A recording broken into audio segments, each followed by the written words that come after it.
did dinosaurs survive the winter? Well, they ate the Night King and washed him down with the hot toddy. Okay, maybe not, but the real answer is almost weirder and might even help explain how the hell dinosaurs survived one of the Earth's most devastating mass extinctions. Speaking of Earth, its climate was pretty different back in dinosaur days. Hotter, humider, more tropical. Love Island weather, except the villa spans continents. But I don't want to lose all my time traveling skiers out there, cause you could still shred it in the Mesozoic. Just because there weren't any polar ice caps doesn't mean there wasn't any snow. Closer to the poles, you'd get seasons pretty similar to what we have on the east coast of the US. Temperate forests with spring, summer, fall, and a New York City-style winter. It just sans the city. Today you can find a lot of the dinosaurs that live there in Australia's Pine Creek Formation, China's Jungar Basin, and Australia's pretty aptly named Dinosaur Cove. Some of their greatest hits are Leolinosaura, Pachyrhinosaurus, Nanoxaurus, and Edmontosaurus. Oh, I'm starting to suspect was the Ryan Gosling of the Cretaceous. He's everywhere. But though these dinosaurs looked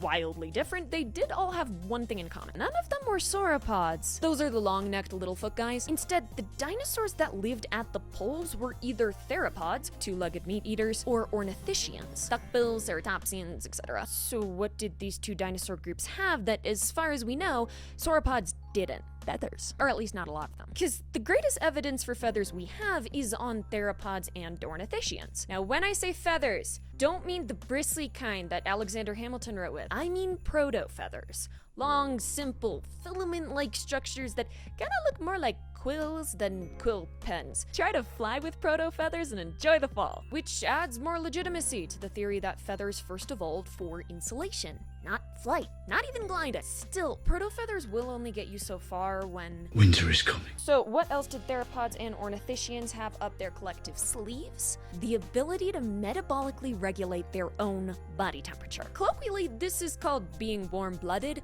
Just like the gender binary, scientists are learning that the cold-blooded, warm-blooded binary thingy is a bit bogus. Like, in other words, there's a lot more complex gray area stuff going on than the 19th century stuffy paleontologists with sideburns originally assumed. Long story short, theropods and ornithischians were probably able to keep themselves warm using their own metabolism, which is so cool. There's even some strata that suggest smaller ones might have dug burrows to help conserve heat, which is the cutest thing I've heard this entire year. Now picture this. It's the end of the Triassic, first age of the dinosaurs, and Pangea's ripping apart, causing all these volcanoes to go nuts in a Satan is coming to steal your soul kind of way. We originally thought all the volcanic CO2 made the planet a lot hotter, but when you think about the kinds of sulfate aerosols that we're also spewing out, you realize that those gases were pretty reflective, basically bouncing sun rays off into space instead of letting them warm the Earth's surface, which would make the planet a lot colder. This is why some scientists at Columbia University are now theorizing dinosaurs survived the end Triassic mass extinction,